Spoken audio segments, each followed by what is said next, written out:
Bismillahirrahmanirrahim. Ila ratin nabina Mustafa Muhammadin sallallahu alaihi wasallam wa ila kafatil anbiya wal mursalin wal awliya wa syuhada'i was salihin wa khususan ila kulli masyayikhina wa li muallimina wa li abaina wa li ummahatina wa li ikhwanina kulli karabatina wa li jami'il mu'minina wal mu'minat wal muslimina wal muslimat al ahya'i minhum wal amwat syahidunillah lahumul fatihah. A'udzu billahi minasy syaithanir rajim. Bismillahirrahmanirrahim. الحمد لله رب العالمين الرحمن الرحيم مالك يوم الدين إياك نعبد وإياك نستعين اهدنا الصراط المستقيم صراط الذين أنعمت عليهم غير المغضوب عليهم ولا الضالين آمين. بسم الله الرحمن الرحيم. السلام عليكم ورحمة الله وبركاته. Innal hamdalillah nahmaduhu wa nasta'inuhu wa nahdihi wa nastaghfiruh wa na'udzu billahi min shururi anfusina wa min sayyiati a'malina man yahdihillahu fala mudilla lahu wa may yudlil fala hadiya lahu asyhadu wa nashhadu an la ilaha illallah wa asyhadu wa nashhadu anna Muhammadan 'abduhu wa rasuluh. Allahumma shalli wa sallim ala sayyidina Muhammadin wa ala alihi wa sahbihi wa sallim ajma'in. Jazallahu 'anna sayyidina Muhammadan sallallahu alaihi wasallam ma huwa ahluh.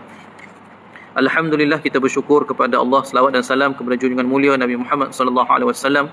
Jangan lupa kita niat iktikaf dan kita niat duduk di dalam majlis ilmu lillahi taala insya-Allah. Baik, kita kembali menyambung pengajian kita dalam kitab Mau'izah, muka surat 298. 298. Disiplin khutbah Jumaat atasi ceramah biasa. Ini satu tajuk yang bersifat mingguan bagi kita. Setiap Jumaat kita akan mendengar khutbah Jumaat, yang mana inilah kuliah ataupun khutbah yang wajib kita dengar, terutama kita orang lelaki, dan sunat bagi perempuan untuk dengar setiap seminggu sekali. Ini khutbah ataupun ceramah ataupun kuliah ataupun pengajaran agama, wasiat yang wajib kita dengar paling kurang seminggu sekali. Kita kena dengar orang tazkirah kita. Baik, Bismillahirrahmanirrahim. Perbezaan antara khutbah dengan syarahan biasa. Yang ketiga, kita masuk dalam ciri yang ketiga, iaitu khatib yang akan berkhutbah Jumaat diajar supaya di tangannya ada sesuatu. Ni beza dengan ceramah. Khatib untuk Jumaat, dia ada sesuatu yang dia pegang di tangan. Dalam kitab fiqh disebut agar ada tongkat. Khatib sunat pegang tongkat atau setidak-tidaknya memegang naskah Al-Quran.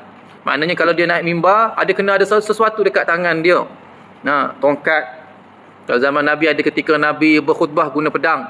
Tapi kena tahu, bukan setiap Jumaat Nabi guna pedang. Nabi guna ada tongkat Nabi. Dan bab tongkat ni pernah kita bincangkan di sini juga, bahawa antara sunnah Nabi yang jarang kita orang Melayu amal, iaitu sunnah bertongkat. Kerana kita memahami tongkat ni bila sakit kaki. Tapi sebenarnya kita pun tak ada dalam riwayat kita yang Nabi mengadu sakit lutut, sakit kaki. Tetapi Nabi bertongkat. Tak pernah sampai, saya tak dapat, dan ustaz lain pun saya yakin, tidak ada cerita yang Nabi sakit kaki, sakit pinggang, sakit lutut, sakit buku lali ke, lengah sendi ke. Tidak ada riwayat yang sebegitu. Yang adanya Nabi jatuh sakit. Tapi kalau Nabi jatuh sakit tu, kita kira orang sakit lah. Ni dalam keadaan biasa pun Nabi tidak ada jenis sakit-sakit macam. Tetapi Nabi bertongkat. Ke mana-mana Nabi bertongkat.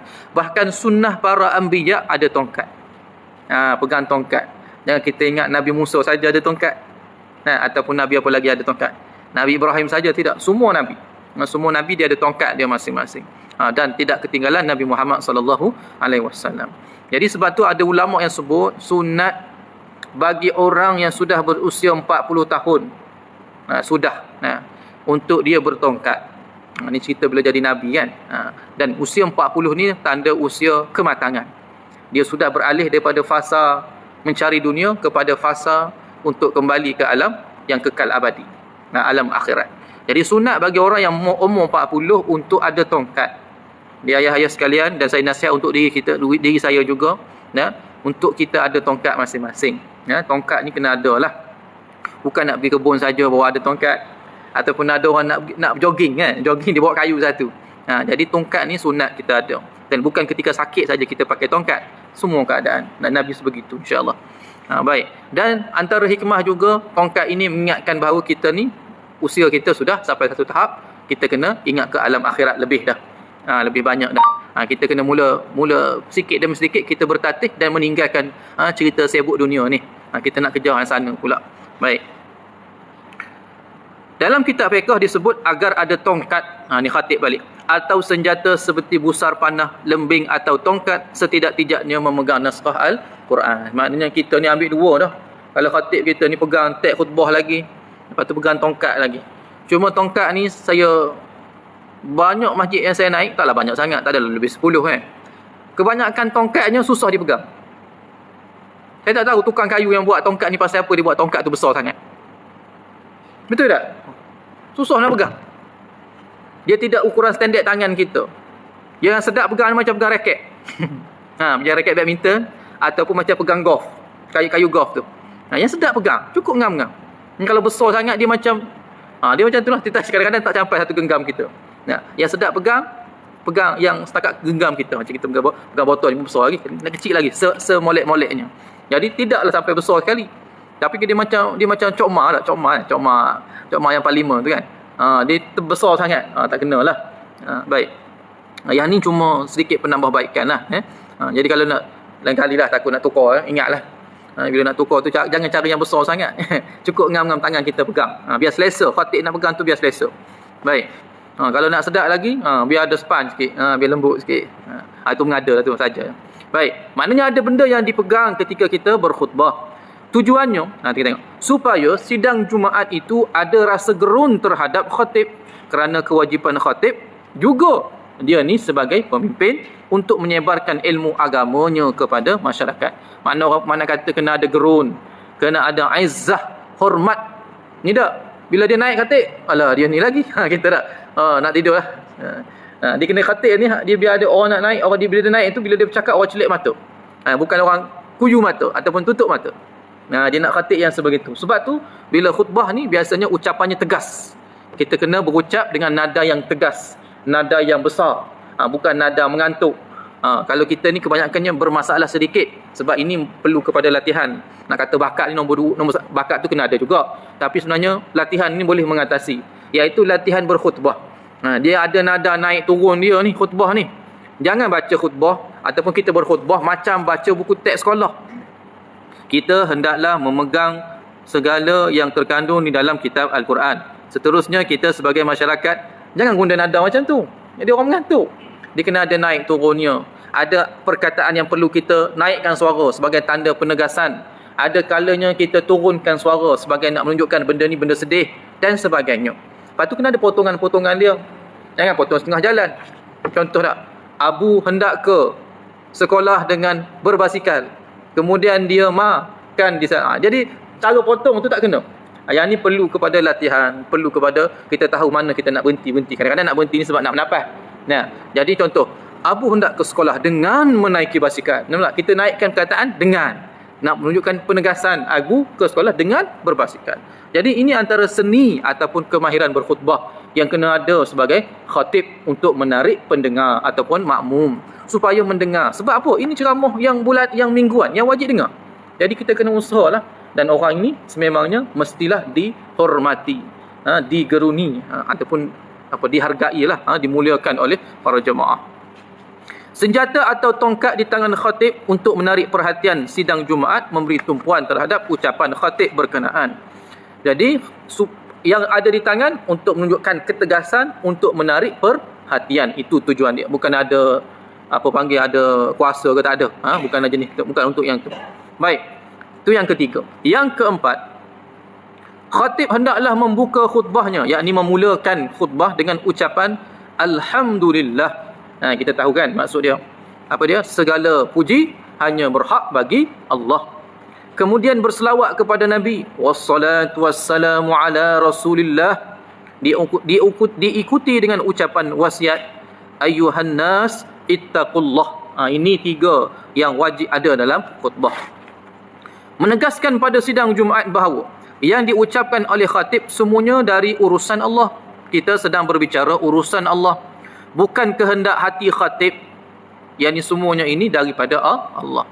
Agak jijik dan juga lari daripada konsep sekiranya khatib berbicara atas nafsunya, ataupun kalau bahasa sekarang ni, dia berbicara atas sebab kepentingan politik yang dia anuti. Jijik. Kita nak berbicara, biarlah berbicara tentang kepentingan Allah di sini. Baik. Lantaran semua urusan Allah dan Rasulnya, maka di pihak pendengar tidak ada hak pula untuk main-main, untuk sambil lewat. Sebab khatib berbicara tentang Allah, maka pendengar ini tak boleh main-main. Sebab ini benda penting. Siapa Allah? Tuhan kita. Yang ni penting ilmu makrifat pula. Ilmu mengenal Allah. Kita ni masalah bila main-main sebab kita kurang mengenal Allah, kurang merasa kebesaran Allah. Khatib tiada hak untuk memasukkan perkara yang tiada kaitan dengan Allah. Ni khatib pula punya cerita dalam khutbahnya. Apatah lagi yang bercanggah dengannya. Ucapan alhamdulillah dan berselawat kepada Rasulullah sallallahu alaihi wasallam sedikit pun tidak bererti jika khutbahnya tiada kaitan dengan Allah dan tiada kaitan dengan Rasul. Jadi alhamdulillah cerita tentang Allah. Kenapa Allah tu layak dipuji? Paling layak, berhak untuk dipuji. Kenapa? Sebab kita semua ni dalam ciptaannya, semuanya dalam aturannya. Kita berbicara tentang urusan-urusan aturan Allah yang wajar kita perkemaskan dari semasa ke semasa. Wassalatu wassalamu ala Rasulillah. Kemudian kita berbicara tentang Rasulullah. Kerana apa dia? Kerana Rasul ini utusan Allah yang menyampaikan ajaran Allah itu kepada kita, Nabi. Jadi dua perkara ini adalah yang sangat utama, sangat mendasar, menjadi dasar ataupun pokok fondasi dalam khutbah. Sebab tu dalam khutbah ni kena ada paling kurang kena ada satu ayat Quran yang kita kena baca, paling kurang. Sebagai nak menunjukkan keutamaan pesanan daripada Allah itu sendiri yang wajib kita dengar seminggu sekali. Baik. Yang kelima, ucapan ittaqullah. Tadi yang kedua kena ada Allah, kena ada Nabi, kena sebut selawat tu. Allah kena sebut, yang kedua kena sebut selawat ataupun Nabi. Yang ketiga kena ada ucapan ittaqullah, seruan kepada jemaah supaya bertakwa kepada Allah. Ini tazkirah wajib setiap minggu. Ingat takwa, ingat takwa. Ini pesanan yang utama. Setiap minggu kita kena tahu. Setiap minggu kita kena dengar, kena masuk. Dengan erti bahawa kehidupan manusia ini dalam lingkungan takwa kepada Allah. Segala urusan kita, makan minum dalam takwa. Minta maaf, air besar, air kecil kita buang pun dalam kondisi takwa. Maknanya apa dia? Penuh adab, penuh kesedaran, penuh kesyukuran, penuh kesabaran. Semua tu nak pergi ke nak pergi ke takwa lah tu. Baik. Jadi seluruh urusan hidup kita takwa. Pelbagai golongan manusia akan tersedar apabila mendengar seruan tersebut bahawa kehidupan mereka perlu atas landasan takwa. Jadi wajib khatib berpesan kepada jemaah ittaqullah. Kalau kita perasan ada dua kali dia sebut. Khutbah pertama sekali, ittaqullah wa iyaya bittaqwallah faqad fazal muttaqun. Usikum bittaqwallah. Jadi pada khutbah pertama sekali, khutbah kedua sekali, dua kali pesan. Dua kali pesan takwa ni. Terdapat hadis Nabi yang bermaksud apabila seorang mengingatkan sahabatnya dengan perkataan diam sekalipun sedangkan khatib sedang khutbah di atas mimbar, maka sia-sialah ataupun dianggap lara pahala Jumaat dia pada hari itu. Ni. Yang ni saya ingat sungguh. Sebab apa? Kami dulu budak-budak time Jumaat, orang tua duduk dalam dewan solat lah. Budak-budak dia duduk belakang dinding belakang tu. Dekat situ saya ingat masjid saya dulu tu, masjid kampung dulu. Dia ada siap tulis. Dia tulis macam ni lah, macam hak merah tu, tutup lampu selepas digunakan. Dia tulis tu, dia tulis hadis ni. Lepas tu dia letak pula parah ni. Parah apa ni? Parah orang duduk sila kan. Dia. Saya ingat sampai sekarang. Boleh kata itu antara hadis yang daripada kecil kita baca, ulang setiap kali pergi Jumaat itu kita baca. Tak berani sembang budak sebelah. Sama-sama budak ni. Sebab baca hadis ni lah. Kalau kita tegur orang, diam, kita pun tak dapat pahala dah Jumaat hari tu. Dianggaplah lara. Menegur orang yang bercakap sedangkan kita sedang diam. Orang yang bercakap tu apatah lagi memang tak ada pahala lah tu. Orang macam ni dia datang Jumaat tak ada pahala tapi tetap wajib. Ni kena beza tu. Dia tetap wajib Jumaat, tetap kena sembahyang tapi tak ada pahala. Kalau dia balik dosa pula jadinya. Contoh lagi apa dia? Orang yang tak dapat pahala Jumaat ni siapa? Orang yang datang lewat tak ada pahala. Lewat macam mana? Bila khatib naik khutbah, naik mimbar, dia sebut apa dia? Assalamualaikum. Assalamualaikum tu. Lepas Assalamualaikum, bila pun azan. Betul? Azan yang kedua kan? Bila start saja Assalamualaikum dan azan kedua Assalamualaikum lah. Assalamualaikum, maka dia dianggap orang lewat. Bila lewat, dia datang untuk mengelak daripada berdosa, tapi tidak ada pahala dah. Nah, sebab tu kena mari awal. Sebab tu jugalah Jumaat ini benda penting. Dulu kerajaan Melayu Islam kita, seluruh tanah Melayu kita ni, nah, Jumaat cuti. Dulu cuti, raja-raja kita, sultan kita buat cuti. Tapi selepas penjajahan, kan, ada negeri-negeri bersekutu. Negeri Melayu bersekutu, ada negeri Melayu tak bersekutu. Tak, yang bersekutu ni macam inilah Perak, Selangor, Negeri Sembilan, Pahang, ni hak bersekutu. Yang tak bersekutu Kedah, Terengganu. Nah, jadi hak jenis yang tak bersekutu ni, mereka tetap dengan pengurusan cara hak lama. Yang bersekutu ni bersekutu dengan British lah jadinya. Nah, tak negeri Selat tak kira lah, negeri Selat memang tak ada sultan pun. Yang under British tu. Jadi mereka ni kerja hari Jumaat. Bila kerja hari Jumaat jadi apa? Jadi kalut ke, jadi letih ke. Jadi Jumaat ni dia macam, tengok sekarang ni ramai orang tak semayang. Sebetulnya, sejujurnya ramai sangat yang tak semayang Jumaat ni. Nah, kalau dulu hari Jumaat ni rehat betul untuk kita fokus pergi Jumaat. Maknanya tengah hari tu kita dah siap rehat, tidur, makan nasi apa semua, memang ready nak pergi Jumaat dah. Orang dulu pukul 12 dah ada di masjid, iktikaf dulu sejam sebelum khatib naik mimbar, sejam hari awal. Nah, kalau sahabat-sahabat Nabi dulu jauh-jauh tu pukul 9, pukul 10 berjalan kaki dah nak jumpa. Baik, sebab tu ada hukum khusus tentang apa dia hari Jumaat ni, tentang musafir hari Jumaat, tentang khutbah Aidilfitri kalau hari Jumaat, kan ada hukum yang berkaitan tentang hari Jumaat ni. Kalau berlaku hari sama, khutbah paling sekali apa semua tu kan. Jadi benda-benda ini menunjukkan bahawa pentingnya khutbah Jumaat tu. Dia ada kepentingan keutamaan dia di situ. Baik.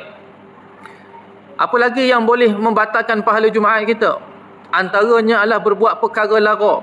Disebut tadi, mewakili lara itu menyebut perkataan diam. Sedangkan diam itu tazkirah. Diam itu maknanya tazkirah, peringatan kepada orang sebelah. Diam, khatib dengar. Tapi yang mengingatkan orang pun dia anggap lalai. Sebab apa? Dia tak boleh nak peduli. Dia fokus pada khatib. Apa perkara yang dia anggap lalai? Antaranya adalah main telefon. Batal pahala. Ni saya sebut tegas saya sebut direct terus. Main telefon termasuk dalam perkara ni. Main telefon. Orang khutbah kita duk main game ke, kita tak bunyi suara. Jangan kita ambil luruh hadis ni lepas tu kita kata ni saja hukum. Tak, dia berkait. Dia kena ambil dia punya falsafah dia juga. Kenapa hukum tu ada? Maknanya bila kita sudah tidak memberi tumpuan pada khatib khutbah, makna kita sudah termasuk golongan lara, kecuali tidur saja. Tidur ni kategori lain lah. Apa lagi yang habis pahala ni? Bersedekah. Dalam hadis lain sebut, dia tak sebut sedekah, dia sebut berzikir. Walaupun bermain dengan anak-anak kerikil, anak-anak batu.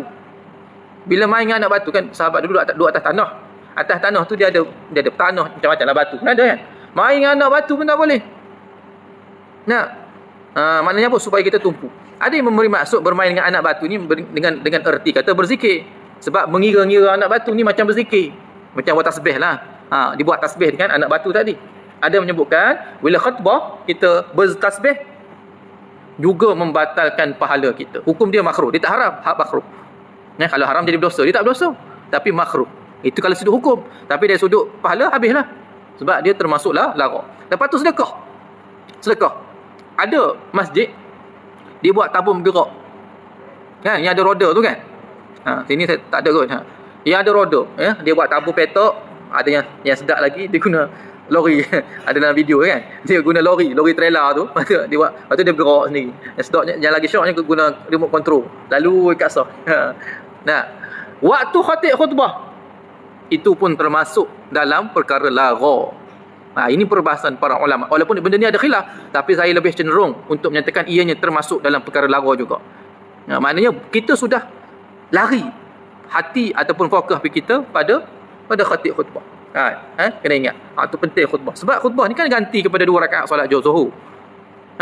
Patut ibadat kita ibadat telinga je. Waktu tu ibadat telinga saja. Telinga saja yang buat kerja. Ibadat dia saja. Yang ni ibadat mendengar. Kalau nak bantu telinga apa dia? Mata tengok pada khatib. Supaya kita tak mengantuk. Jadi penting. Khatib kena ambil peranan, kena biar pandai ambil perhatian jemaah. Jemaah pula kena ada sungguh-sungguh untuk memberi penumpuan terhadap isi khutbah yang disampaikan. Jadi beberapa perkara yang khutbah yang makruh tadi banyak. Bercakap, tegur orang diam tak boleh. Berzikir waktu khutbah hilang pahala, dia anggap lara, bukan waktu dia. Kita nampak, kita rasa benda tu sunat. Zikir kan sunat. Tapi kalau tak kena masa jadi makruh. Nak pegang tasbih berzikir. Berzikir kita ingat berzikir sunat, nak tunjuk lebih warak pada orang lain. Makruh. Sebab waktu khutbah. Macam kita bincang dululah. Baca doa iftitah. Kan? Allah maftah apa? Allahu akbar kabira walhamdulillahi katsira, kan? Iftitah. Tetapi imam sudah baca Fatihah. Imam sedang membaca Fatihah. Kita tak habis baca iftitah.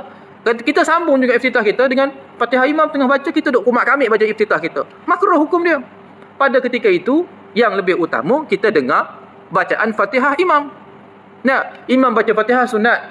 Dia baca jaring sunat dan makmum sunat dengar. Kita baca iftitah, doa iftitah pun sunat. Tapi antara dua sunat ni mana utama? Utama pada waktu dia siapa dia? Imam baca Fatihah. Maka sunat utama kita dengar imam Fatihah, baca Fatihah. Jadi doa iftitah sunat dia sudah habis masa. Habis dah masa sunat dia. Kita kena dengar Fatihah imam. Okay. Sama juga waktu khutbah. Kita rasa kita nak mengaji Quran ke, kita nak berzikir ke, kita nak bersedekah ke, ataupun bertazkirah. Macam tadi diam tu tazkirah lah. Ibadat belaka tu lagi tu. Semua tu mendatangkan pahala. Sunat hukum dia. Tetapi waktu tu luput pahala tu, luput hukum asal sunat, pergi kepada sunat yang utama, mendengar khutbah. Bukan sunat lah, dia wajib lah tu. Menjadi mendengar khutbah. Jadi kalau nak bersedekah, bukan waktu khutbah. Setelah tu lah. Satu lagi. Ada di kalangan AJK. Mana AJK masjid lah ni. Ada kebimbangan pada dirinya. Sekiranya tidak diedarkan tabung masjid, maka kutipan masjid akan kurang. Ada pemikiran macam ni. Kalau tak ada orang, kalau tak ada budak yang bawa uncang, ataupun tidak ada tabung yang bergerak, kita bimbang kutipan masjid kita kurang. Ini satu pemikiran yang minta maaf salah. Sebab apa dia? Sebab apa salah? Kita ni mengemis ke? AJK masjid ni mengemis ke? Tak. Tugas AJK masjid ni, tugas dia mengurus rumah Allah. Jangan ada kebimbangan macam tu. Allah akan campurlah hati-hati. Sebab kadang-kadang bila berlaku macam jadi berbalah. Tak boleh, kena bagi juga apa ni? Apa dia kena bagi juga apa dia ni? Tabung kena bergerak. Ya. Apa lagi? Waktu wirid. Waktu wirid bergerak apa dia? Bergerak tabung. Tu okey sikitlah. Tak apa lagi. Cuma apa dia?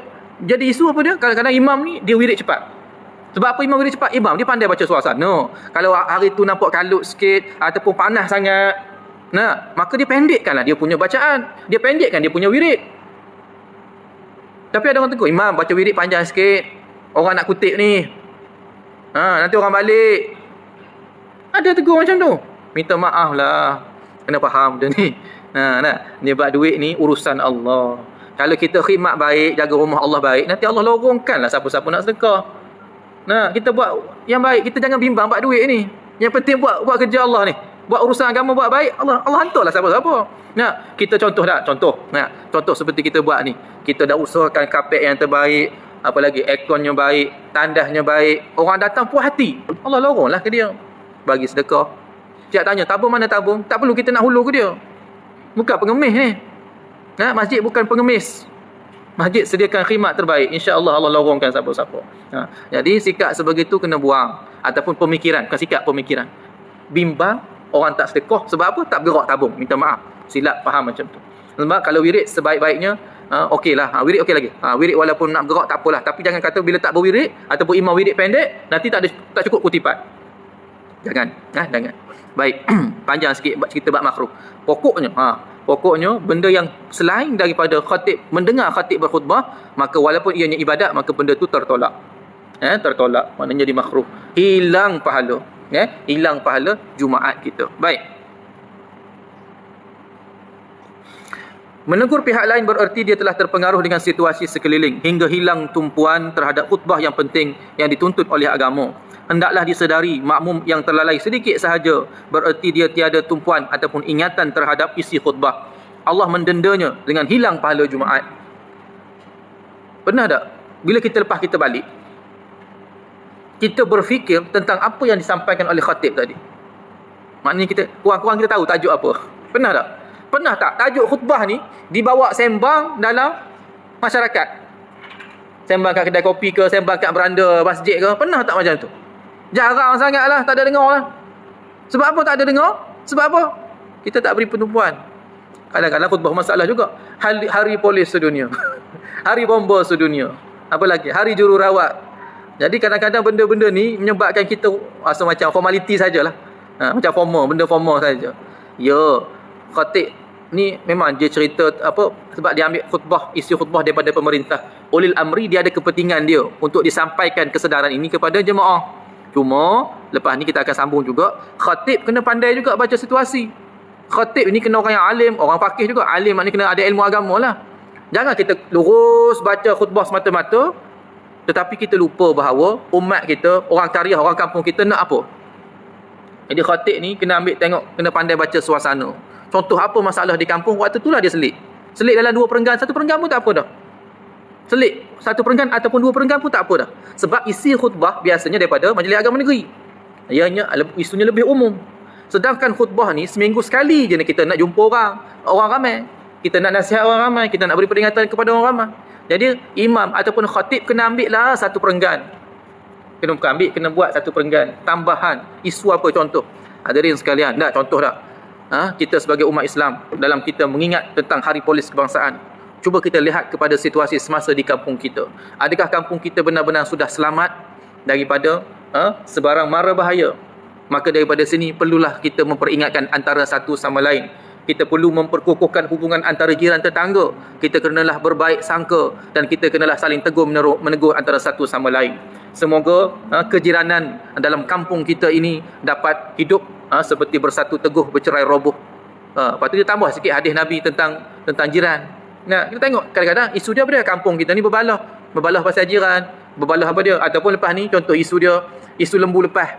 Dah, kenakan kambing lepas, lembu lepas rata-rata berjalan makan pokok bunga orang, makan tanaman orang. Itu isu kampung tu. Waktu khutbah ni lah nak sebut. Nak tunggu ustaz mai ceramah, berapa orang datang? Orang yang lepas lembu pun tak mari. Waktu khutbah tu nak ambil, tak payah panjang. Isu dia kena tegur apa penyakit di kampung tu. Itu peranan khatib. Ataupun kalau tak nak jauh-jauh, ambil dekat-dekat tuan-tuan. Tegur selalu anak-anak kecil yang kita bawa ke masjid, tanggungjawab ayah, jangan biar anak-anak tu bermain. Itu bawalah sikit hukum hakam di situ. Ulama sebut apa? Bawa anak-anak ni sunat, tetapi kenalah yang sudah akil, tahu beza baik buruk.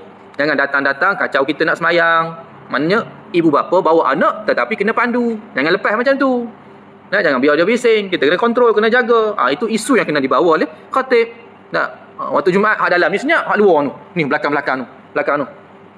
Kena tegur, khatib tegur. Para jemaah sekalian, ketika khatib sedang berkhutbah, masuklah ke dalam dewan sebelum khutbah dimulakan.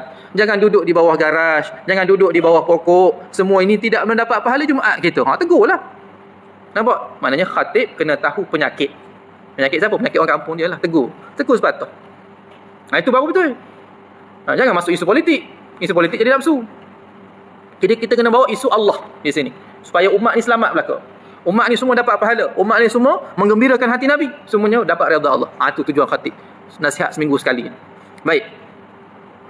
Betapa dahsyat balasan kepada khatib ataupun imam jika mereka tidak sempurnakan tugas khutbahnya dengan lebih sempurna dalam memimpin manusia ke akhirat. Andainya khatib terlalai daripada mengingatkan manusia tentang dosa, tentang pahala, tentang akhirat, menanti syurga ataupun neraka nanti yang akan menimpa nasib seseorang, malanglah khatib tu. Sebab tu tadi contoh, walaupun cerita bab bomba, hari jururawat, hari ibu ke apa ke, cuba kaitkan dengan dosa pahala, cuba kaitkan dengan kehidupan kita dunia, nak bawa pergi akhirat. Jadi cara dia bawa tadilah isu-isu semasa tadi. Baik. Situasi sebegitu tidak layak untuk dijadikan khutbah Jumaat, yang maka ianya menjadi sekadar pidato umum biasa yang tiada kaitan dengan suruhan ittaqullah. Macam tadilah bomba. Macam mana nak kait bomba dengan takwa kepada Allah? Macam mana nak kait hari bomba dengan takwa kepada Allah? Sebab konsep khatib khutbah ni kena ni benda ni, takwa. Macam mana nak kait? Patutnya yang ni tugas ni lah, tugas yang menulis khutbah tu lah. Kalau kita nak kait, kalau kita sebut sini, apa dia? Tuan-tuan, bomba, kita ambil tamsilan daripada bomba, ambil hikmah. Bomba tugasnya memadamkan kebakaran, membantu kecelakaan. Daripada tugas ini, ianya merupakan salah satu daripada jihad, menjaga keamanan manusia. Maka ianya mendapat antara pahala yang besar di sisi Allah. Tuan-tuan, bomba adalah anggota yang banyak terlibat dengan kecelakaan, terlibat dengan api. Maka kalau kita kaitkan dengan kehidupan kita di dunia, benda-benda yang berkaitan dengan celaka, berkaitan dengan azab, inilah yang sangat kita hendak hindari. Kita beringatlah tentang dosa pahala kita. Nak kait macam tu lah. Nak kait. Itu cerita orang yang buat teks khutbah lah. Lepas tu Khatab khutbah ni dia ada panel dia. Patutnya macam tu lah. Baik, tak apa. Itu cerita lain lah tu. Jadi kait dengan konsep ittaqullah. Bererti peranan imam telah gagal dalam kepimimpinannya terhadap masyarakat. Kaum muslimin hendaklah sedar bahawa hari Jumaat ini hari ciptaan Allah untuk membesarkan Islam. Hanya umat Islam saja yang dapat keistimewaan pada hari Jumaat ini. Nah, umat Islam, umat Nabi Muhammad, hari raya dia Jumaat. Yahudi Sabtu. Nah, Nasrani Ahad. Nah, kita cuti Sabtu, Ahad. Jumaat kerja. Siapa kena tipu ni? Kita. Ingat konsep dia macam tu lah. Lepas tu saya kait dengan negeri Melayu bersekutu dengan tak bersekutu tu. Ada negeri yang masih meneruskan Jumaat sebagai cuti, ada negeri yang sudah Ahad sebagai hari cuti dia. Baik. Allah mewujudkan hari Jumaat telah begitu lama berlaku atas dunia umat Yahudi. Hari Jumaat telah wujud sejak zaman Nabi Musa dan umat Isa, tetapi mereka sesama sendiri berselisih pendapat tentang hari dan kemuliaannya. Lalu Allah bebaskan kaum tersebut pada hari Jumaat. Kaum Yahudi memilih Sabtu, Nasrani memilih Ahad sebagai hari kebesaran. Allah telah menghidayahkan kepada kaum muslimin Jumaat sebagai penghulu hari. Jumaat Sayyidul Ayyam. Allah telah mentakhirkan hari Jumaat untuk umat Nabi Muhammad. Allah sengaja simpan hari Jumaat ini untuk umat Nabi Muhammad. Menjadikannya sebagai hari raya umat Islam dalam seminggu. Bergembira sebagaimana orang Islam kena ada kemeriahan, kegembiraan pada hari tersebut. Sebab itu sunat, ulama sebut dalam kitab, sunat hari Jumaat makan special sikit keluarga kita. Kalau hari biasa, kita makan hak biasa lah. Kalau kita ambil atas bajet lah. Kalau kira atas bajet, hari biasa satu keluarga habis RM30. Jadi kalau Jumaat ni biar habis RM50. Special sikit. Itu contoh kalau daripada sudut nilai duit lah. Kalau hari biasa duk makan telur, hari Jumaat makan ikan 3 rasa sikit. Contoh. Biar ada nampak keistimewaan. Atau paling kurang hari Jumaat ni kita tambah sikit kuih sikit ke. Biar nampak benda tu berbeza dengan hari lain. Dan ini peranan siapa? Biasanya ayah-ayah lah. Dia nak bawa balik rezeki biar yang special untuk hari Jumaat. Ataupun mungkin hari Jumaat ni lah kita nak memberi hadiah. Kepada siapa? Anak-anak ke? Isteri ke? Dalam seminggu. Beri hadiah. Dalam seminggu mereka sudah belajar betul-betul. Pergi sekolah dengan baik. Cukup solat 5 waktu. Isteri layan suami dengan baik. Hari Jumaat lah kita nak menghargai. Maknanya hari meraya. Hari beraya. Baik. Dan hari Jumaat dia bermula awal lagi. Kita dah bincang sebelum ni. Bermula lagi malam tu. Bahkan ada ulama sebut asar lagi. Special lagi. Asar dia tak kira mula. Cuma asar tu persiapan dah. Persiapan nak sambut hari Jumaat malam tu. Asar Khamis tu, orang dah ulama cerita salafus soleh. Mereka tak pergi mana? Duduk masjid dah. Nak ready nak sambut malam Jumaat. Malam Jumaat tu malam pulun ibadat dah. Raya. Malam mereka raya. Kalau kita, ulama kita ajar malam Jumaat buat apa? Yasin, tahlil. Supaya apa dia? Ibadat. Yang penting ibadat. Kalau kita nak buat dengan majlis ilmu pun tak ada masalah. Cuma jangan kosong. Jangan bagi kosong. Sebab ada masjid dia sengaja kosong malam Jumaat. Dia kata kalau baca Yasin bid'ah. Dia lupa kuliah maghrib pun bid'ah. Nabi tak buat kuliah maghrib hari Jumaat, hari malam-malam ni Nabi tak buat kuliah. Mana ada kuliah maghrib zaman Nabi. Jangan kata sebab nak mengelak Yasin tadi, nak mengelak. Dekat bila ulama susun tu dia dah tahu dah usul fiqh dia macam mana. Dakwah dia macam mana. Sekarang ni dakwah kita, keseruan kita nak umat ni beramal. Jangan biar kosong malam Jumaat terutama.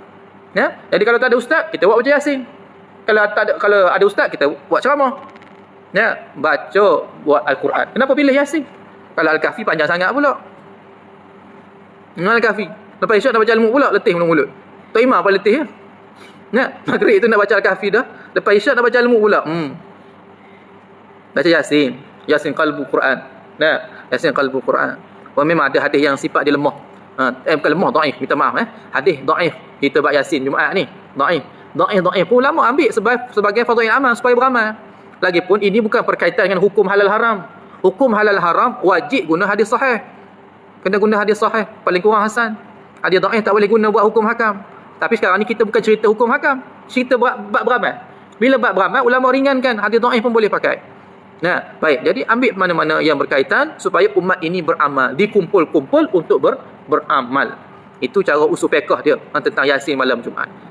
Jadi beramal itu menandakan kesyukuran kita kepada Allah. Maknanya kita beraya, bergembira di situ. Sebagai hamba Allah bersyukurnya, sukanya, gembiranya aku. Daripada seminggu ni, Allah selamatkan aku daripada apa dia? Bencana. Allah bagi rezeki kepada aku cukup. Allah bagi sihat kepada aku. Allah tak bagi bala pada aku. Beraya kita hari Jumaat tu, hebatkan ibadat. Betul? Ni tak? Malam Jumaat ingat benda tu.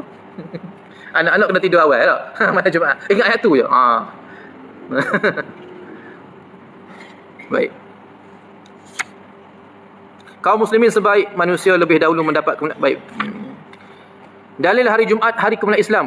Allah berfirman, "Idza a'udzubillahi minasyaitonir rajim. Idza nudiya lis-salati min yaumil jum'ah fas'au ila dzikrillah wa dharul bai'." Surah apa ni? Surah Jumaah kan? Ya ayyuhalladzina amanu idza nudiya lis-salati min yaumil jum'ah fas'au ila dzikrillah wa dharul bai'.